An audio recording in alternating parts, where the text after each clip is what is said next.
Hi everybody and welcome to the fourth video in the Monster Text-to-Speech and Voice Cloning course. In today's video, I'm going to tackle a fundamental topic, the intuition behind text-to-speech and voice cloning. What's text-to-speech? What's voice cloning? How are they different? I'm not going to get bogged down into the tiny details. There's the remainder of this course for all of the details. Today, I want to give you the big picture so that when we got into the details of specific architecture and voice cloning systems, you'll be able to understand where everything stands within the larger picture. Without any further ado, let's get into it. So, what's text-to-speech? In its simplest form, the goal of text-to-speech is to convert written text into spoken audio. But we don't have access to a gazillion different voices. Rather, we have a handful of voices. The voice is predetermined. Voice is fixed. But the important point is that that voice, that speech produced, should be natural sounding, and of course it should be intelligible. There are a bunch of use cases for text-to-speech. I'm sure you're well aware of many of them. I just want to highlight a few here. GPS navigation, the turn left in 500 meters kind of speech. Well, that's text-to-speech. You also have screen readers for accessibility. If you're reading, for example, an article on the New York Times or The Guardian. There are also the virtual assistants like Siri, Alexa, Google Assistant. They produce speech when you ask a question, and most of the time you're going to get like a super dumb answer, but that's another point. It gets beyond the scope of text-to-speech. Okay, so here you have the traditional text-to-speech pipeline. Let's go through it real quick. We start with text. We do some text processing, that is normalization and grapheme to phoneme. You should know about this because we spoken at length about text processing in the previous video. Once we have the output of text processing, that is a string of phonemes, then we pass the phonemes into an acoustic model. The acoustic model generates a spectrogram, a MEL spectrogram, and we pass that spectrogram into a vocoder that translates the spectrogram into an actual waveform that you can listen to. You can hear the actual spoken words at that point. So here's your traditional text-to-speech pipeline. Of course, the pipeline changes quite a lot. Historical text-to-speech systems have a very different pipeline, and the most modern end-to-end text-to-speech systems also do have a different pipeline. But this is a good overall idea of how text-to-speech is usually used, and it actually works. Now, what's the good and the bad of text-to-speech? Well, among the strengths, you have that you get a consistent voice quality across all the inputs. The model is optimized for clarity, for sounding natural and intelligible, and tends to work with unlimited text.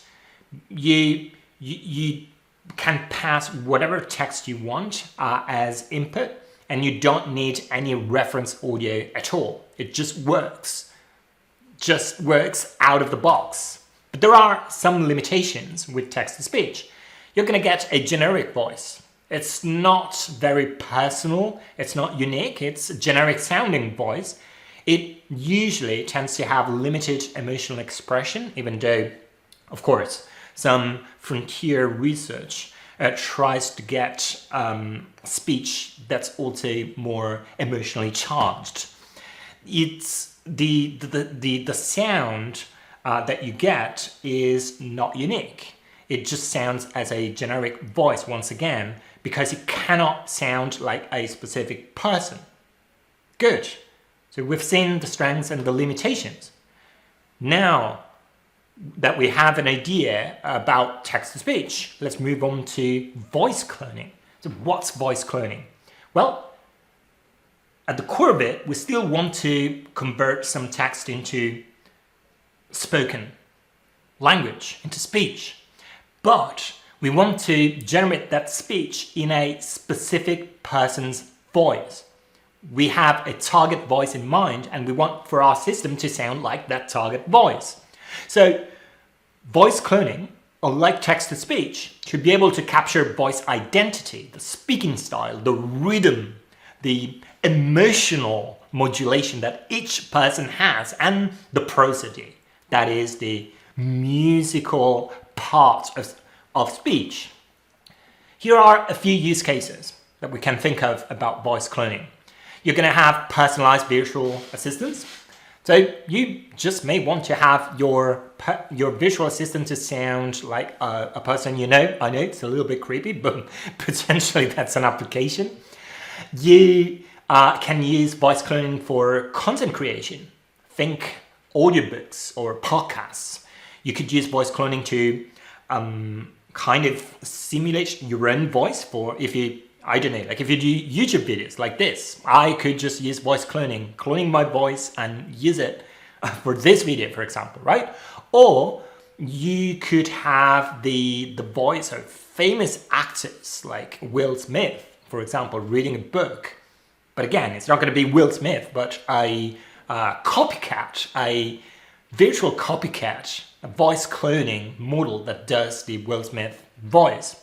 And it's also a good technique that you could use to preserve the voice of actors. Like for example, we could hear or listen to a book or a scene, a cinematic scene, once again in the voice of Marlon Brando, for example. You could also use voice cloning for dubbing and localization. So, for example, I don't know if Will Smith can speak Chinese, probably not, but with voice cloning, what you could do is basically you could have Will Smith's timbre directly in Chinese when there's a dubbing of one of his movies in Chinese. So that's opening up a lot of opportunities, and there's a lot of startup companies and products out there that try to do dubbing and localization via voice cloning. So as you see, the sky's the limit here. But now, what's the kind of simplest workflow for voice cloning? Here you have it. So you have a voice cloning model. Now you pass some text as input. You pass the target speaker audio. That simply is an audio file with a little bit of a speech recorded in the target voice. And then the model should be able to generate speech, to generate that text in the target voice. So for voice cloning to be good, to be efficient, the speech should sound like the target speaker, and it should therefore preserve timbre, the pitch patterns, the speaking rhythm, the accent, the prosody, and even the emotional overtones of the target speaker. Let's take a look at how text-to-speech and voice cloning differ. Now you have a table that you can look for the differences across different aspects. Regarding voice, in text-to-speech, we have a generic preset voice. For voice cloning, we have a specific person. Regarding data, training a text-to-speech model takes a very long time. And, well, not just like a very long time, but it also takes a lot of data. So you're going to need days, weeks, and months worth of speech from any speakers, really. That's quite different for voice cloning, where you just need access to like a few minutes, even a few seconds, really, of the target speaker voice, but up to a few hours if you want like something that's more solid.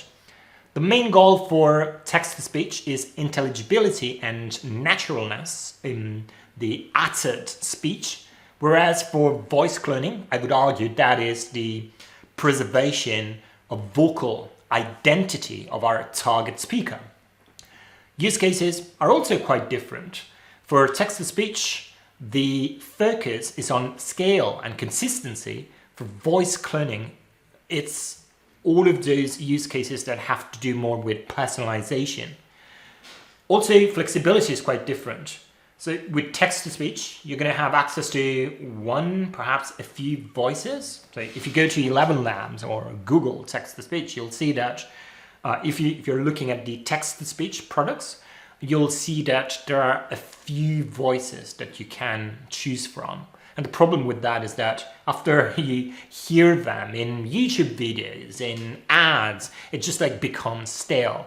Whereas with voice cloning, you have way more flexibility because potentially you can have unlimited unique voices. So if you are a user of voice cloning and text-to-speech, when should you use it, right? So for text-to-speech, I suggest you use that if you need a consistent professional voice and there's no specific voice uniqueness required, and you need to deploy whatever product or project at scale. If it's, for example, customer service or navigation, and so you really don't care about a specific voice, but you care about consistency. By contrast, it makes sense to use voice cloning if you want for your content to be personalized to a specific voice, or if you want to preserve an actor's voice or somebody's voice, if you want to create content that's in character, or if you want multilingual dubbing with voice consistency. That's the example of Will Smith sounding in his own voice in Chinese, for example. Now we have an idea of the differences between text-to-speech and voice cloning, but the big question is, how can we clone voices? And to talk about that, we have to talk about this concept. I call it the voice adaptation spectrum. So imagine you have a line, right? An axis. So at the beginning of this axis, you have these characteristics. So less data, faster, lower quality. At the other end of this axis, of this spectrum, you have a lot more data, slower, and higher quality. Okay? So now, let's place different adaptation techniques that we can use in voice cloning these days. Zero-shot learning, few-shot learning, fine-tuning, and train from scratch. We'll see what these are in a few minutes, but for now, bear with me. The idea is that zero-shot needs less data, it's faster, but it's lower quality. Whereas if you move all the way up to training from scratch, well, you're going to need way more data, but it's going to be slower. And the good thing though is that it's going to have higher quality. So we can place all of these adaptation techniques onto this spectrum. And in terms of data, for zero shot, you just need seconds. For few shot, you need a few minutes really, up to half an hour. For fine tuning, you need hours, but for training from scratch, you need days, weeks, or even months worth of somebody's speech. Okay, so now let's jump into each of these techniques and understand how they work. So how does zero-shot learning works for voice cloning? So in this case, what we're doing is we clone a voice with no training whatsoever. We just use inference. How's that possible? Well, there's a base model, and then we provide a reference audio at generation time. It's just a simple clip of me, for example, like speaking with my own voice. And then the model will be able to pick up on my timbre and generate speech for a certain text with my timbre. That's basically frontier voice cloning today. But there's a trade-off. This is extremely fast. It doesn't need any training infrastructure at all. You don't do any training. but you're going to get a lower similarity to target speaker. So the quality is going to be worse, and you're going to lose the subtle voice characteristics. There's always a trade-off. That's true for engineering in general, but it's also true for voice cloning. Now let's move to few-shot learning. How does that work? Well, you can clone a voice with minimal adaptation of the model. You can do a little bit of learning if you want, but most of the time you don't even need that, as we'll see in a second. What you can do is you can use, rather than seconds of target speaker audio, you can use minutes of that. And by doing that, you're going to get a good balance of speed and quality, because the voice generated, the clone voice, is going to be, with few shot, is going to be better than zero shot. And it's basically like what's practical for most use cases these days. But you would still miss fine details, because at the end of the day, you're just using like minutes worth of sound, not hours. You're not retraining an entire model.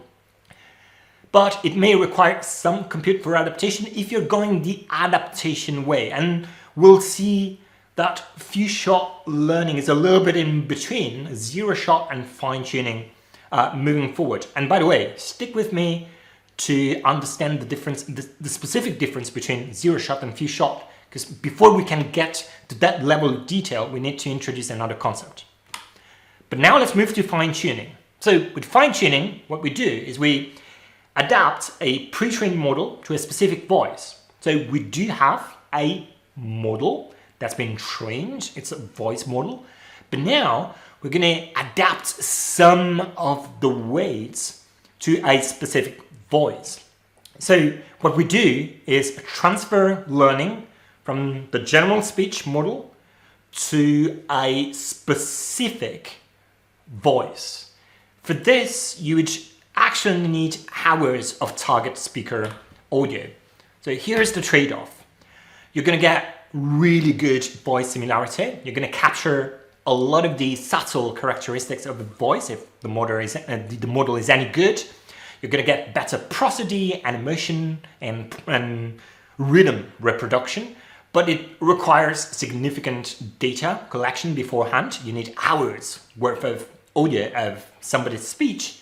And it's going to be more computationally expensive, because in the end here, you are definitely doing some training or some fine-tuning.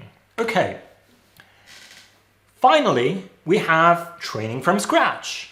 So here we don't have any pre-trained knowledge at all, but you will need a lot of audio here, weeks or months of audio. But today, in voice cloning, we really don't use this model. So we rarely train a model just on the voice on one person from scratch, because the pre-trained models that we have learned general speech, so transfer learning is more efficient. So I'm just putting training from scratch in this spectrum for completeness, but we tend not to use this in production anymore. This video is offered by myself. If you're building an AI music, voice, or audio products and are facing high-stake technical challenges, I can help. I've been building AI audio companies and products for 15 years. I now offer consulting on architecture, R&D, product strategy, and hiring, so you can avoid costly mistakes and months of wasted time. Visit valeriavelardeadvisor.com to book a strategy call, link in the description. Now back to the video. We've seen that there are different approaches, different strategies with different trade-offs that we can use to clone a voice, but how does it actually work? Okay? Well, voice cloning models learn to separate two things.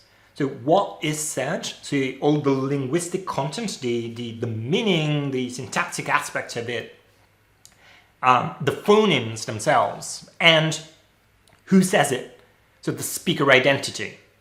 So they are able to separate these two things. So how do we do that? Well, we do that with what we call speaker embeddings. It's a new concept. So basically, speaker embedding is a vector representation of a speaker's voice. It's basically just a list of numbers that captures the identity of a voice, the timbre, the prosody, all of that information. So you can think of it as a sort of voice fingerprint of sort. We can extract speaker embeddings with a bunch of different techniques. Nowadays, what we usually do is we use self-supervised speech models like VALL-E, for example, and we can extract speaker identity, speaker embeddings from those models. Well, VALL-E is also great for extracting content information, but it can also do speaker embeddings. So, as I mentioned, in the course overview, the first video of this series, we're going to look into self-supervised speech models specifically in the course, later on. But for now, the idea is that you can use certain models to extract these speaker embeddings. And this is a really powerful idea, because basically you can visualize these speaker embeddings as the soul of a voice, right? And so you could potentially pass text and a speaker embedding to a voice cloning model, and then you would get the speech generated in that particular speaker's voice because we use that speaker embedding. But now we can use the same text, change the speaker embedding, and then have as a result the same text pronounced but uttered but in a different voice, because the speaker embedding embeds all the information regarding the uniqueness of a voice. Let's jump into how zero and few shot learning work in practice. First of all, we train a base model on many speakers. The model learns to extract speaker embeddings. So this model could be VALL-E, for example. Okay. So at inference time, what we do is we provide a reference audio of the target speaker plus some text that we want for that speaker to utter. Then we extract the speaker embedding directly from the audio target, from the reference audio, and then we generate the speech with that embedding. So here's how zero and few shot learning work in practice. But what's the difference between them? Well, in the case of zero shot, what we do is we use a single sample, or just a few seconds worth of reference audio. So it's basically just a single audio clip. This is very fast, but it captures only basic voice characteristics, because it's just the data that the model sees is very little. In the case of few shot, we still use a reference audio, but we may use more samples, multiple samples, usually from 5 minutes to 30 minutes, give or take, really depends on the model. So you're going to get a better embedding in this case, because the speaker embedding model is going to have more data to analyze and extract information from. And so you're going to get, as a result, a better embedding that entails higher quality cloning. So this is still instant, and it doesn't require any training if we use this type of few shot learning. Okay, so now let's go back to fine-tuning in practice. So how does that work? Well, we start with a pre-trained text-to-speech model. Then we collect target speaker data, usually hours worth of data. And then we update the model weights to specialize on the target speaker voice. So here we're doing some additional transfer learning just to move the weights of the model in such a way that it specializes on an individual's person voice so that the model becomes an expert in that voice. But how do we do this in practice? Well, the modern approach is not necessarily like to change the weights of the pre-trained model, all of them, but rather like using adapter layers. I don't know if you've ever heard about LoRa, but this is like a very important technique for fine-tuning. So LoRa stands for low rank adaptation, and it's been used like for large language models. So basically what this is, in a nutshell, is a series of weights, a matrix basically, that you can put on top of the model, and so it acts as an adapter. So when you're doing the fine-tuning, you're not necessarily changing the weights of the original pre-trained model, but rather the weights of the adapter of this matrix on top. And so the idea is that you can only update a small portion of the model, or just the weights of this matrix, the LoRa matrices, the LoRa weights. And so what you can do, you can basically like swap in and out different LoRa adapters, and each LoRa adapter potentially could be specialized for a certain voice, or for, in the case of generative music, for example, you could use LoRa for specializing the generation to particular styles. So that's a technique that I've used like time and again. Okay, so that's quite elegant because the main model remains the same. We just like put adapters on top of it. This entails faster training and less data needed. So this is how we usually do fine-tuning for voice cloning models when we have more data. Now, I said like that there's few-shot learning is a little bit in between zero-shot and fine-tuning, and that's because like sometimes you can basically do a little bit of fine-tuning when you have like very little data. But that's like a very minimal like fine-tuning that you have. So in that case, you have a sort of like gray area between few-shot and fine-tuning. And again, these are not etched in stone, like all of these like techniques and things. It's a spectrum, so there are like gray areas there. Okay, but what's absolutely clear is that there's a trade-off between quality and data, once again. So let's take a look once again like at this table. So in the case of zero shot, we can use just a few seconds worth of audio. The quality is not going to be fantastic, but it could be okay for quick demos, for testing. In the case of few shot, you're going to use more data, 5 to 30 minutes. Once again, you can pass this at inference time, and the quality is going to be already quite good. And as of today, this is the use case, this is the approach that's most used in production. But if you need more quality, you can actually do fine-tuning, and you're going to need hours, many minutes or better hours worth of audio in a target voice. So this is for higher quality professional work.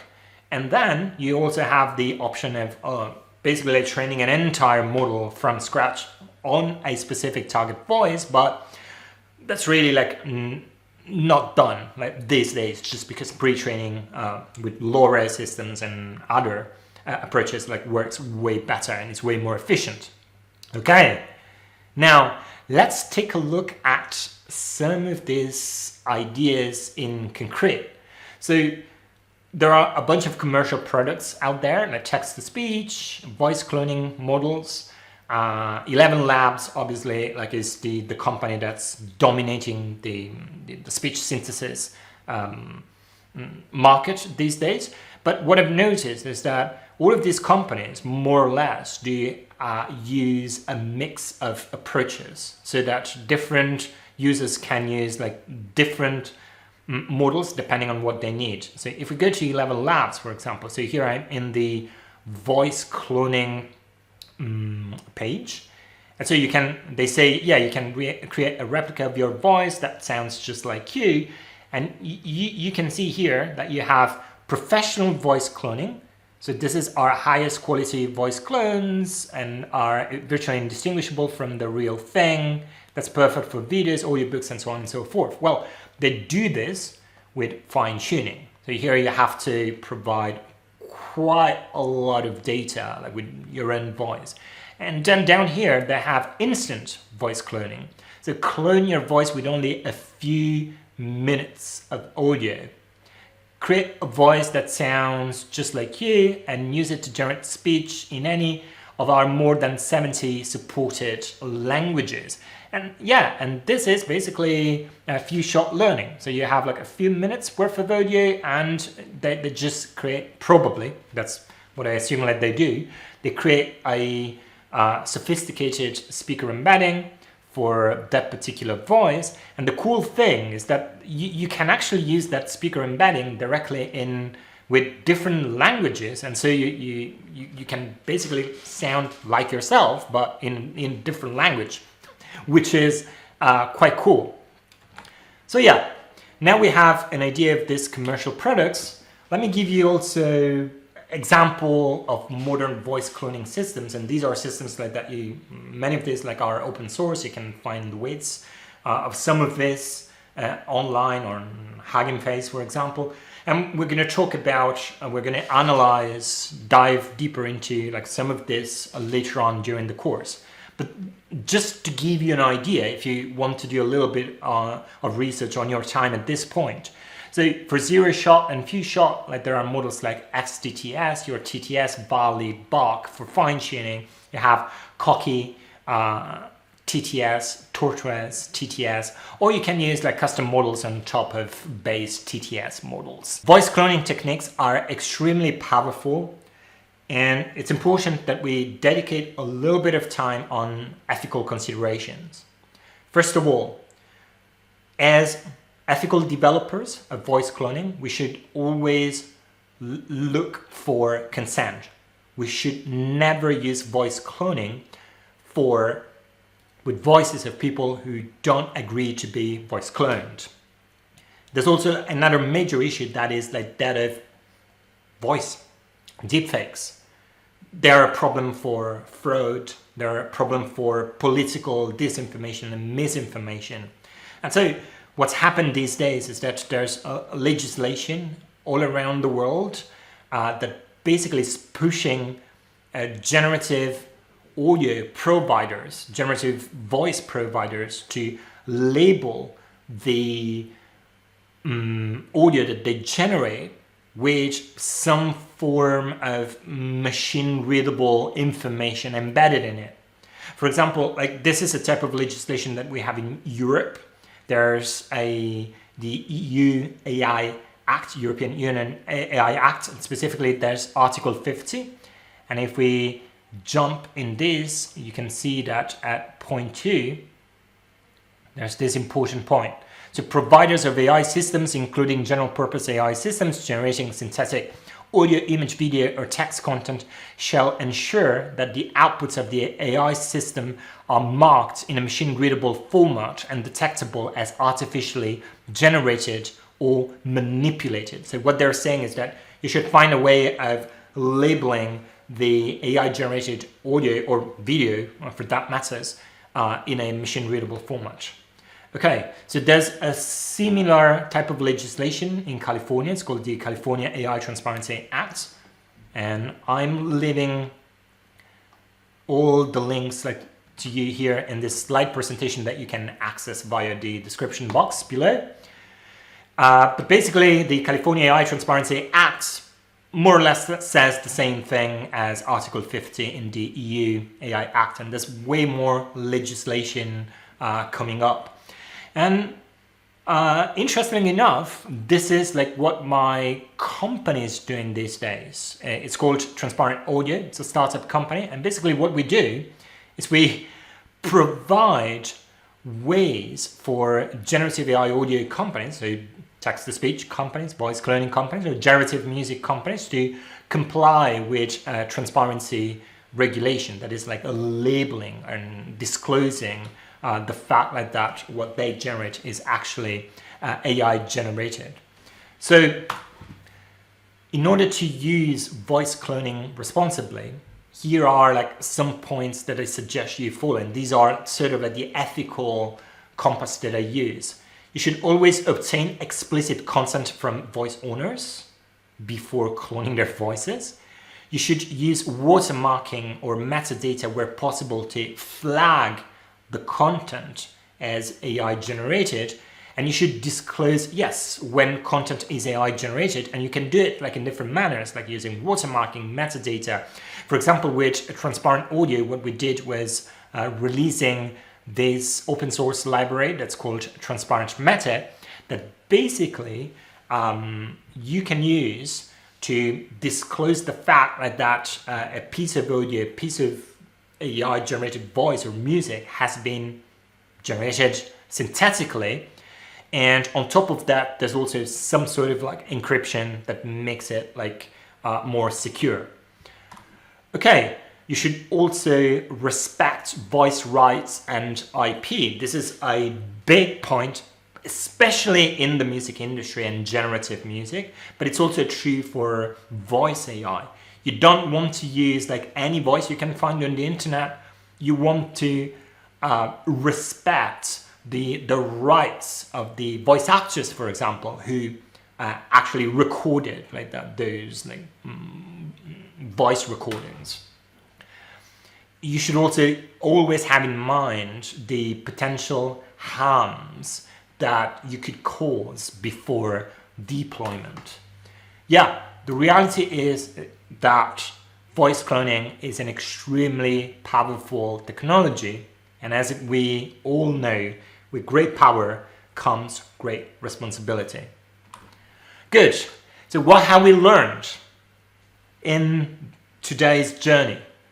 So we learned that there's a difference between text-to-speech and voice cloning. In the case of text-to-speech, we're talking about the generation of voice starting from a text, but we use fixed generic voices, and the focus is on intelligibility. Whereas in the case of voice cloning, we still generate speech starting from a text, but we want for that speech to sound in a target voice. So the focus really is on identity.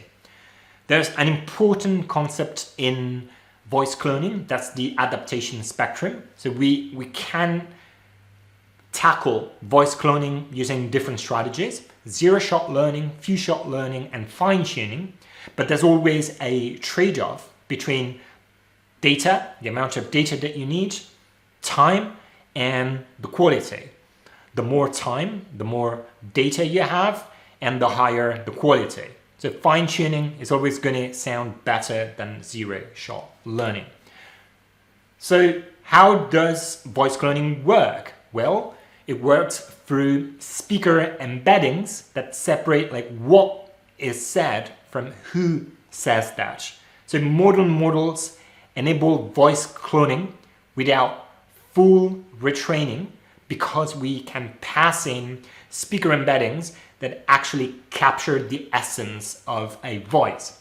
Finally, ethics matter.